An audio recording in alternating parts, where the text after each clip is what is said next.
حتیٰ کہ ایک ٹی وی چینل نے تو چند مہینے پہلے ایک ڈیبیٹ کا اہتمام کیا تھا جس کا ٹاپک تھا ہندوستان مسلمانوں کے بغیر، جس سے اس بات کا اندازہ ہوتا ہے کہ ٹی وی چینلز کس کی ذہنیت کے مطابق کام کر رہے ہیں۔ اینٹی سی اے احتجاج ہو یا کورونا وائرس کا معاملہ، جس طرح سے ایک نیشنل اور گلوبل پرابلم کے لیے مسلمانوں کو ذمہ دار قرار کیا گیا ہے، اس سے زیادہ ضلالت اور کیا ہو سکتی ہے۔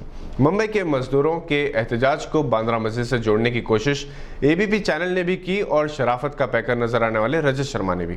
ویسے ان سب کے لیے یہی سزا کافی ہے کہ وہ ہندوستانی عوام کی نظروں سے گر گئے۔ ٹھوکر کھا کر انسان سنبھل سکتا ہے، مگر جو نظروں سے گر جاتا ہے، جس پر سے بھروسہ ختم ہو جاتا ہے، زندگی بھر وہ اپنے آپ سے بھی شرمندہ رہتا ہے اور اس کے آنے والی نسلیں بھی اس داغ کو لے کر پروان چڑھتی ہیں۔ ممبئی کے واقعے کے بعد اے بی پی کی اینکر کے لہجے میں کسی حد تک تبدیلی آئی اور انہوں نے اپنے آپ کو قانونی گرفت سے بچانے کے لیے وضاحت کی کہ بھیڑ مسجد کے سامنے نہیں بلکہ باندرا ریلوے اسٹیشن کے ساتھ اکٹھا ہوئی تھی اور اس واقعے کا تبلیغی جماعت سے کوئی تعلق نہیں ہے۔ سوشل میڈیا پر جم کر اس اینکر کی دھلائی ہو رہی ہے۔ رجت شرما کا بھی حال ایسا ہی ہو گیا ہے جیسے بیچ چوراہے پر کسی نے ان پر غلاظت ڈال دی ہو۔ انہوں نے اپنی غلطی شرمندگی کو چھپانے کے لیے ٹویٹ کیا اور سابق ایم ایل اے بابا صدیقی اور ان کے فرزند Zeeshan Siddiqui M L A کی تعریف شروع کر دی کہ انہوں نے بھیڑ کو کنٹرول کیا ورنہ حالات بگڑ جاتے۔ ویسے رجت شرما کو اس بات کا اندازہ ہے کہ بابا صدیقی کتنے اثرات و رسوخ کے مالک ہیں۔ ناظرین، میڈیا کو زہر آلودہ اور مسلم مخالف بنانے میں یہودیوں اور ان کی ذہنیت رکھنے والی جماعتوں کا اہم رول ہے۔ یہودیوں نے اگرچہ کہ ان کی آبادی مٹھی بھر ہے اور اپنی کوششوں کے باوجود جب وہ اپنی آبادی میں اضافہ کرنے میں ناکام رہے، تب ان کے مذہبی پیشواؤں نے ہر قسم کی بے راہ روی کی اجازت دے دی تھی۔ انہوں نے دنیا پر قبضہ کرنے کے لیے میڈیا اور گولڈ مارکیٹ کو اپنی مٹھی میں لینے کا فیصلہ کیا تھا، جس میں آج کامیاب بھی ہے۔ ہالی ووڈ کی کم از کم 15 فلم کمپنیز یہودیوں کی ہیں، جنہوں نے وقفے سے ایسی فلمیں بنائی جس سے مسلمانوں کی شبیہ خراب کی گئی۔ کبھی انہیں عیاش بتایا گیا تو کبھی دہشت گرد اور کبھی بے وقوف۔ لارنس آف اریبیا کے بشمول ایسی کئی فلمیں اس کا ثبوت ہیں۔ الیکٹرانک میڈیا کو بھی یہودیوں نے اسی مقصد کے لیے استعمال کیا۔ 9/11 کے بعد عالمی سطح پر مسلمانوں کے خلاف مہم چلائی گئی اور ہندوستان میں تو جب یہ ٹی وی چینلز شروع ہو گئے تھے، انہوں نے کبھی ٹرپل طلاق تو کبھی یونیفارم سول کوڈ تو کبھی مندر اور مسجد اور ایسے مسائل پر پروگرام شروع کیے جس کا مقصد مسلمانوں کو بدنام کرنا ہے۔ حتیٰ کہ انہوں نے ٹی وی سیریلز بھی ایسے ہی بنائے جس سے مسلم تہذیب کا مذاق اڑایا جا سکے۔ ہندوستانی مسلمان ایک عرصے سے ایسے ٹی وی چینل کی تلاش میں ہیں جو ان کے صحیح امیج کو برادران وطن کے درمیان پیش کر سکے۔ افسوس اس بات کا ہے کہ بعض اردو ٹی وی چینلز ضرور ہیں، مگر ان کی انتظامیہ کی ذہنیت اس لیے مسلم دوست نظر نہیں آتی کہ اس گروپ کے ہندی اور انگریزی کے پروگرامز اردو پروگرامز کے برعکس ہوتے ہیں۔ عالمی سطح پر عمران خان ملیشیا اور ترکی کے ساتھ ٹی وی چینل شروع کرنا چاہتے تھے۔ یہ پروجیکٹ ادھورا رہ گیا کیونکہ دوسرے اسلامی ممالک کا تعاون نہیں ملا۔ الجزیرہ ایک بین الاقوامی ٹی وی چینل ہے۔ نارتھ امریکہ میں اسلامی ٹی وی چینل کامیابی سے چلایا جا رہا ہے۔ ہندوستان میں بعض اداروں نے سیٹلائٹ چینل شروع کیے مگر انہیں خاطر خواہ مالی تعاون نہیں ملا۔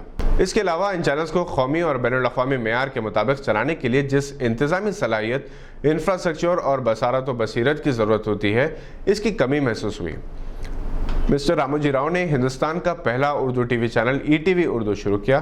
انہیں خاطر خواہ فائدہ نہیں ہوا۔ ویسے ای ٹی وی کا انتظامیہ بدل چکا ہے۔ کئی اور غیر مسلم انتظامیہ کی جانب سے اردو ٹی وی چینلز ہیں، مگر ہر اردو ٹی وی چینل مسلمانوں کی ترجمانی کرے یہ ضروری نہیں۔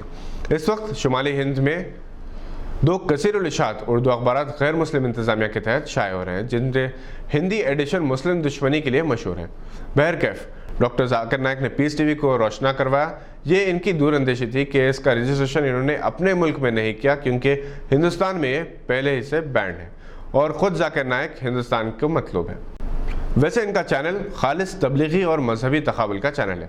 ہندوستان جیسے ملک میں مذہبی تقابل کی ضرورت نہیں، بلکہ یہاں اپنے مذہب کو بہتر انداز میں اور برادران وطن کے درمیان پیش کرنے کی ضرورت ہے، اور یہ اسی وقت ممکن ہے جب اپنے مذہب کی تبلیغ کرنے والے خود اپنے کردار اور اخلاق سے اپنے مذہب کی صحیح نمائندگی کر سکیں۔ جماعت اسلامی کا کیرلا میں media one T V channel Malayalam میں ہے، جو دوسری زبانوں میں بھی بہت جلد اپنے پروگرام پیش کرنے والا ہے۔ منصف ٹی وی سے بہت ساری امیدیں وابستہ تھی۔ اگر انتظامیہ سنجیدگی سے دلچسپی لے اور ہمدرد، سپلا، وپرو جیسے ادارے ساتھ دیں تو یہ دوبارہ اپنے مقصد کی تکمیل کر سکتا ہے۔ سیاست میڈیا کا معتبر نام ہے، سیاست ٹی وی کی شروعات ہے، ممکن ہے کہ مستقبل میں یہ سیٹلائٹ ٹی وی چینل ہو جائے۔ 4 ٹی وی نے پہلے علاقائی سطح پر مقبولیت حاصل کی اور اب اس کا 4 T V news satellite channel بھی ہے، مگر ابھی عوام کے معیار اور توقعات پر اترنے کے لیے اور محنت کی ضرورت ہے۔ مسلم انتظامیہ کے تحت ٹی وی چینلز کا المیہ یہ ہے کہ یہ صرف اپنے نظریے کو پیش کرتے ہیں اور تمام مسلمانوں کی غیر جانبداری کے ساتھ نمائندگی میں پوری طرح سے کامیاب نہیں ہوتے۔ اکثر چینلز مسلم سوشل فلموں، قوالی اور مشاعروں کو بھی مسلم تہذیب سے جوڑ دیتے ہیں۔ اسلام کی صحیح تعلیم، اخلاق، کردار، حسن سلوک، مسائل کو اس انداز میں پیش کرنے کی ضرورت ہے کہ دیگر برادران وطن اس سے اتفاق کر سکیں۔ ہندوستان میں کروڑ پتی بھی ہیں، ارب پتی بھی ہیں جن کے لیے مسلم ٹی وی چینل کی شروعات مشکل نہیں ہے، یا پھر جو ٹی وی چینلز مسلم انتظامیہ کے تحت موجود ہیں، اگر وہ اپنی اصلاح کر لیں، اپنے معیار کو بہتر بنا لیں، خود کو غیر جانبدار کر لیں، صرف اپنی تشہیر یا اپنی بات کہنے کے بجائے تمام مسلمانوں کی آواز کو برادران وطن تک پہنچائیں اور ایوان اقتدار تک بھی ان اردو چینلز میں کچھ وقت انگلش پروگرامز کے لیے بھی مختص کیے جائیں تو زیادہ بہتر ہوگا، کیونکہ آپ اس کے ذریعے بین الاقوامی برادری تک پہنچ سکتے ہیں، ورنہ صرف اردو ہی میں اپنی بات کہنا خود ہی سے ہم کلامی کرنے کے مماثل ہے۔ ویسے حالیہ عرصے کے دوران جتنے بھی چھوٹے چھوٹے پیمانے پر شروع کیے گئے چینلز، چاہے وہ کیبل کے ذریعے ہو یا یوٹیوب کے ذریعے، ان کی خدمات غیر معمولی ہے، کیونکہ یہ وہ باتیں اور حقائق دنیا تک پہنچا رہے ہیں جو بڑے بڑے چینلز نہیں پہنچا سکتے۔ یہ اندھیرے میں جگنوں کی طرح ہے جن کی روشنی بھی رہنمائی کر سکتی ہے، بشرطے کہ یہ چھوٹے چھوٹے چینلز صحافتی دیانتداری کے ساتھ خدمات انجام دیں۔ بلیک میلنگ، کردار کشی، اپنی ہی قوم کی مخبری سے دور رہیں۔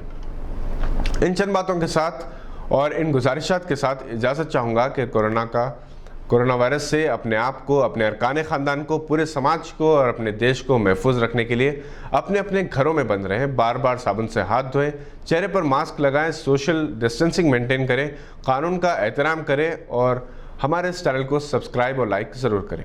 شکریہ۔